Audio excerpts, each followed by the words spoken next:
নবী মুসা আলাইহিস সালাম একদিন এমনই একটা জনসমাবেশে বা খুতবায় বক্তব্য দিচ্ছিলেন। একজন দাঁড়িয়ে বললেন, হে মুসা আলাইহিস সালাম, আপনি খুব চমৎকার বক্তব্য দিয়েছেন, আপনি খুব চমৎকার বক্তব্য দিয়েছেন, একটু মনোযোগ দেন আমার দিকে। নবী মুসা আলাইহিস সালামকে তিনি প্রশ্ন করছেন যে আপনার চাইতেও কি কোনো জ্ঞানী মানুষ পৃথিবীতে আছে?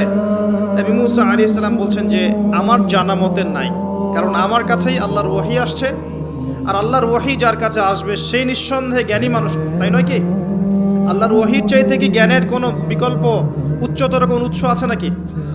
কোরআন এবং সুন্নাহ এর বাইরে কি জ্ঞানের এর চেয়েও বড় কোনো উৎস আছে নাকি? আছে?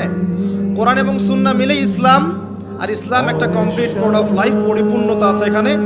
এটাকে হক বলা হয়, সত্য বলা হয়। আর আল্লাহ পাক সূরা কাহফের 29 নম্বর আয়াতে বলেছেন, ওয়াকুলিল হাক্কু মির রাব্বিকুম, হক বা সত্য সেটাই যেটা তোমার রবের পক্ষ থেকে কি হয়, নাজিল হয়। তাহলে হক বা সত্য কোনটা? আমার সাথে কথা বলেন। সত্য মিথ্যা, ন্যায় অন্যায়, হক বাতিলের চূড়ান্ত মানদণ্ড কোনটা? মানুষের জ্ঞান না আল্লাহর ওহী? কথা কি বুঝতে পারছেন? একটু মনোযোগ দিতে হবে, কারণ আমি গতানুগতিক তো আপনাকে শুট করে কিছু বলতে পারবো না, এটা আমার দ্বারা হয় না, পারি না।